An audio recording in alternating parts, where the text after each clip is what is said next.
Do you ever hear yourself saying, I can't do this because, or this is not possible because of this, and this? Have you ever said that you're in a unchangeable circumstance, that you, because of life circumstances, because of age, because of location, because of finances, because of something, this is true? I want to talk today about the masters of limitation. Humans are the masters of limitation. So we are ultimately storytellers. And all of our lives is built up around stories. Stories that we tell, stories that we've been told, stories that we retell. And these stories become the truth of our life. So we can talk about stories like fairy stories and fairy tales and stories we're told as children and fanciful stories. And we think of those as imagination and fancy. But we don't look at the actual stories that we tell as becoming an adult, getting a job, having responsibilities, having to do certain things, certain responsibilities, certain things that are true about humans, about you, your place in the world, certain things that are true about the way you're supposed to act, the way things are, the way countries act, the way things are geopolitically, the way things are geographically, the way things are in the world. There's certain stories that we just agree with. We just take them on as truth, as fact. But they're simply stories. Everything is a story that we're telling. We're telling to ourselves, it's been told to us, and we tell to others, and we pass it on to our children.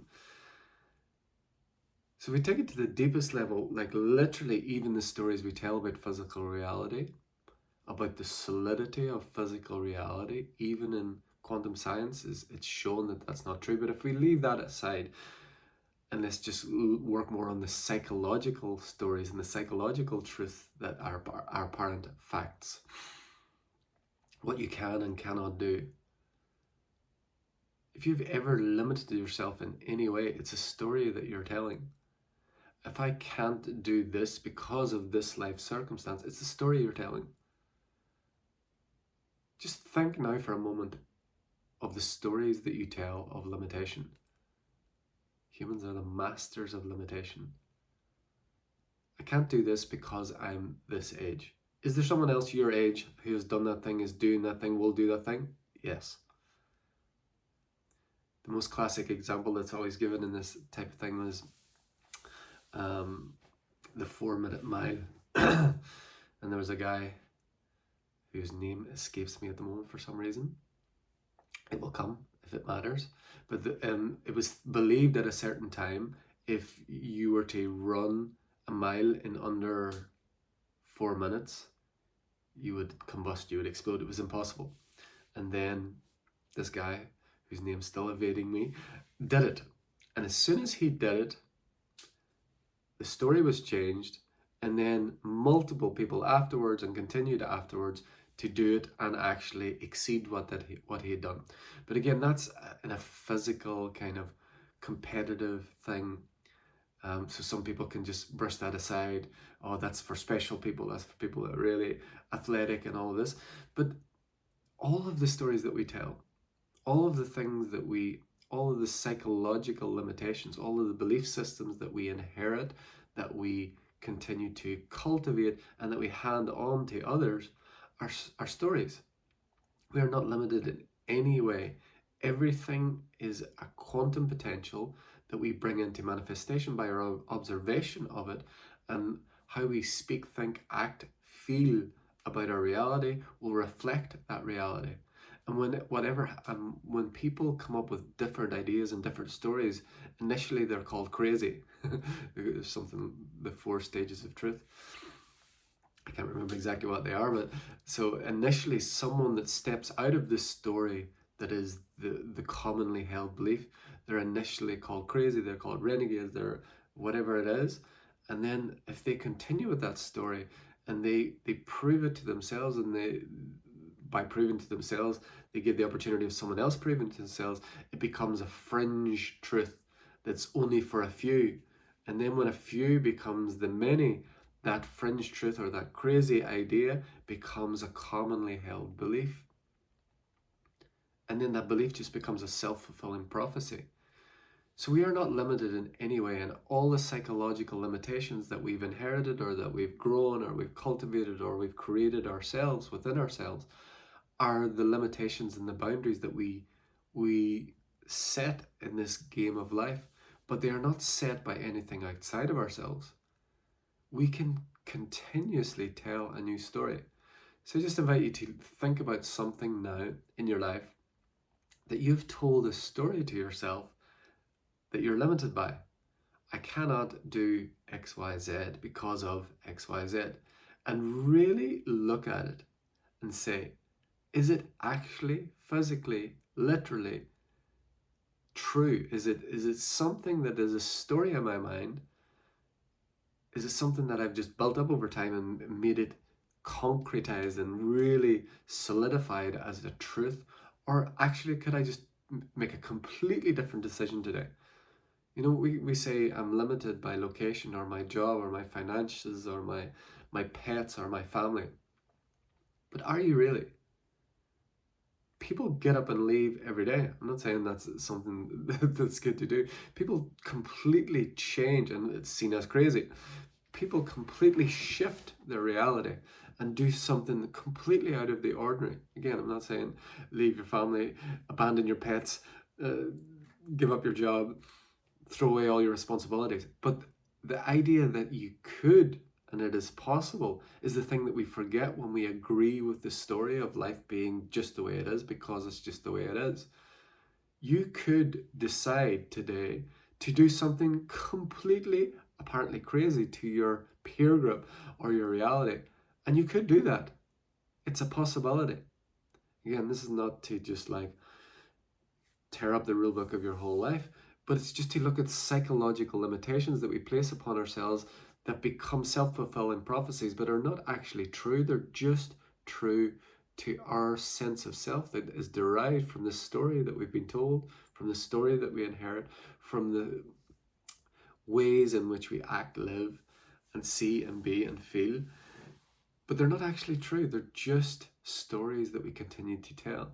So the invitation is to look at the stories that you continue to tell that are just repetitive mental limitations to create a certain sense of safety, of continuity.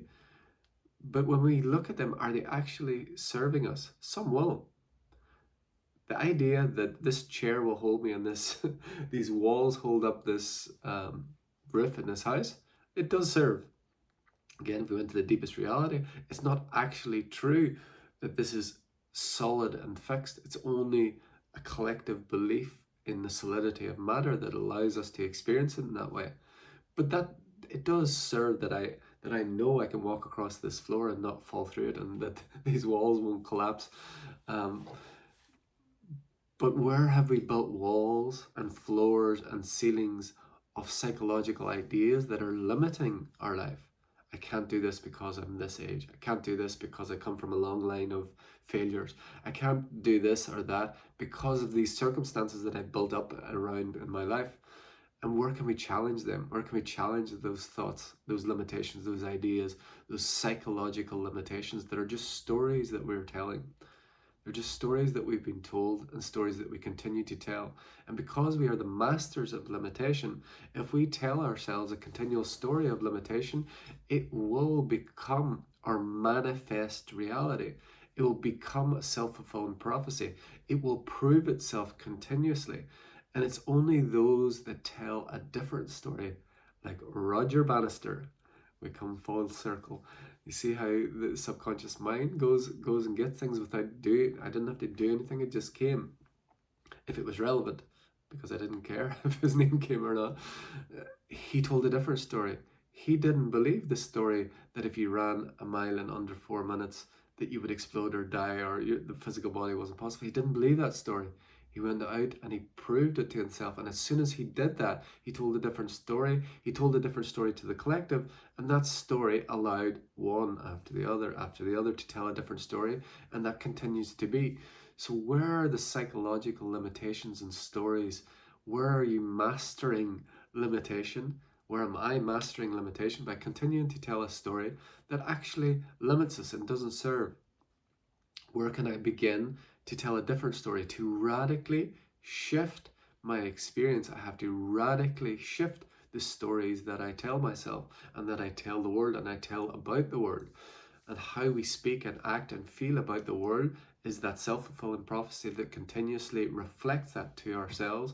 And whenever one changes that story, the reality will change. Again, if I was to really go to the core and know the energy that I am, I know it on one level, I know it energetically, I know that I am energy and everything is energy, and the only thing that's holding me on this floor and holding these walls and holding the roof together is a story that I'm telling. If I went to a deep level and really know that this is just energy and experience it and tell that different story, there is the ability of just the matter being like completely malleable.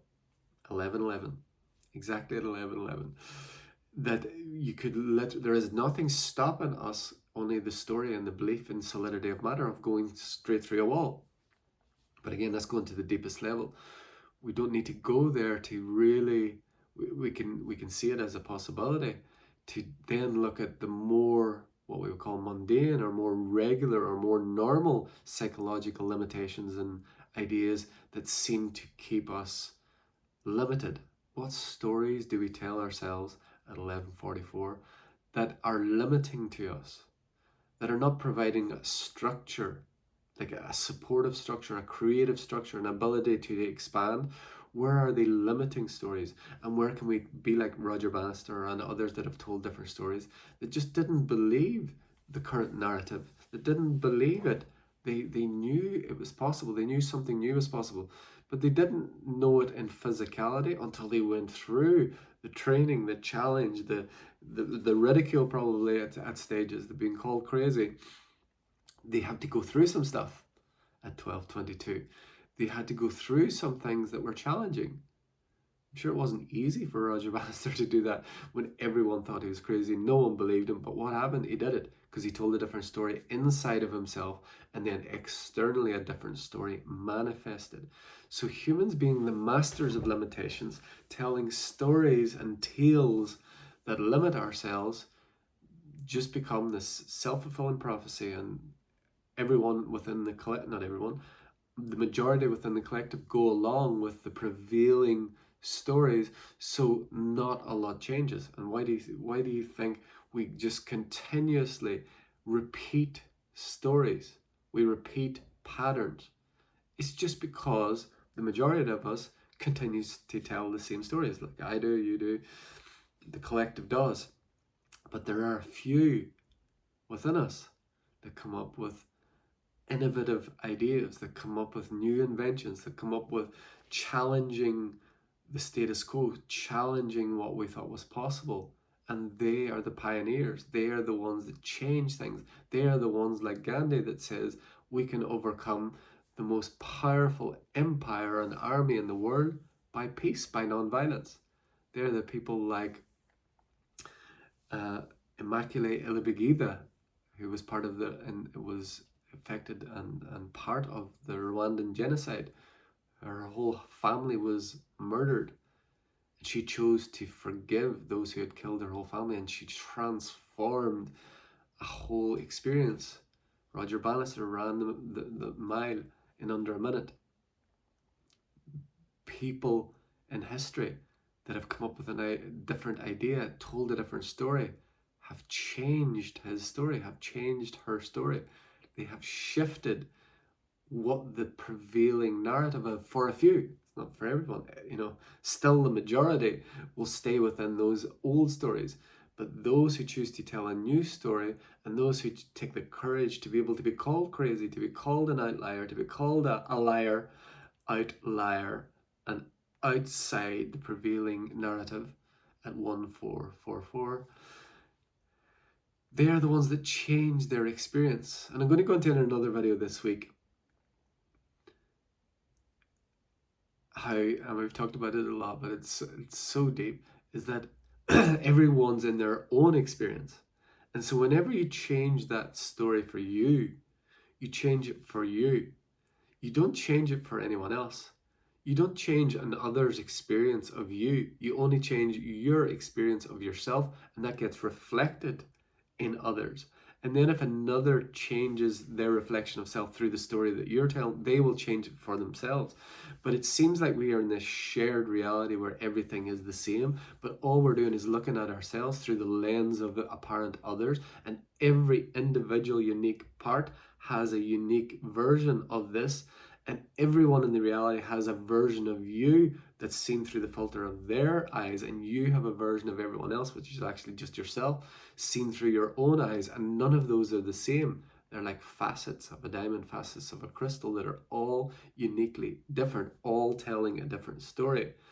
But what happens is one being changes the version of themselves and the story they tell about themselves in the world, and that gives an opportunity for someone else to tell a different story, and little by little the story changes. But as a whole, for the collective to change, there's a critical mass, a tipping point that needs to be reached for the collective shift in consciousness, and that happens slowly, drip by drip, breath by breath, story by story, limitation falling away by limitation falling away. But we don't have to worry about that. We don't have to worry about anything. If we change our story about ourselves and about the world, the self that we experience and the world that we experience instantaneously changes. And whenever we get on this spiritual journey, I know it was mine, maybe you can relate. Whenever you start to remember and you start to see things and feel things, my first spontaneous wanting was to tell everyone about it, to tell everyone needs to do breath work, everyone needs to experience plant medicine, everyone needs to meditate, everyone needs to eat this certain way, or whatever it is. You know, you experience something and it shifts for you and you want to tell everyone. But that's not the way it works. You just be what it is you wish to see. You begin to tell the story and act and live and think and feel from the new story that you're telling, from the new reality that you are. And then little by little, by osmosis, by conversing, by connecting, things will shift. But instantaneous change is right now. It's always here. As soon as I change the story that I tell about myself in the world, it instantly changes. As soon as I see myself and I see others and I see the world as differently, that changes instantly. But it only changes for the perceiver of the reality, the one that is telling the story. And it gives a potential for all the others who are simply you, reflected in a different way, the opportunity of seeing that way. But if we try and change another, it's like trying to change the reflection in the mirror. It's like trying to change the mirror. Be resourceful, be the source. We know that we are the source of the reflection in the mirror, and the mirror simply reflects who we are being, and what appears in the physical reality is simply who we have been before, the stories we've been telling before. So we have to, and the mastery, like we talk about a lot, the mastery is continuing to choose to be the state of being, continuing to choose to be who it is you wish to be, even when the reflection shows you something other than that, because there's a delay system, because there's a system that allows us to experience our thoughts and feelings with a compassionate delay called the veil. Because if we are not in mastery of our mind, if we are not, which most of us, including myself, are not, if all of our thoughts were manifesting instantaneously, everything that we thought and believe instantly manifest, it would be pure chaos. And you call that the astral realm. Everything's just appearing, all the crazy thoughts of humanity. So what story are you telling yourself? Is it serving you? What story have you inherited, and are you continuing to give it to others? And is it serving you? You can take it to the most simple place.